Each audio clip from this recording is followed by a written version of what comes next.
June the 4th, Exodus 14:21. The Lord caused the sea to go back all that night. In this verse, there's a comforting message showing how God works in the dark. The real work of God for the children of Israel was not when they awakened and found that they could get over the Red Sea, but it was all that night.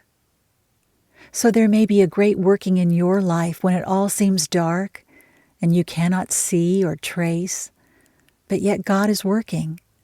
Just as truly did He work all that night as all the next day. The next day simply manifested what God had done during the night.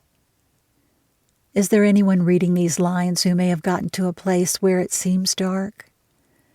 You believe to see, but you're not seeing. In your life progress, there's not constant victory. The daily, undisturbed communion isn't there, and all seems dark. The Lord caused the sea to go back all that night. Don't forget that it was all that night. God works all the night until the light comes. You may not see it, but all that night in your life, as you believe God, He works.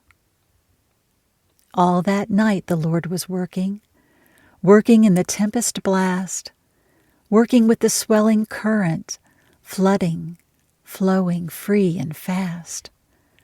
All that night God's children waited, hearts perhaps in agony, with the enemy behind them and in front the cruel sea.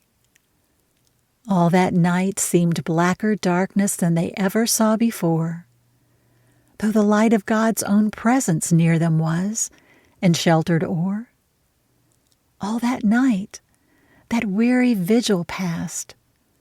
The day at last did break, and they saw that God was working all that night a path to make.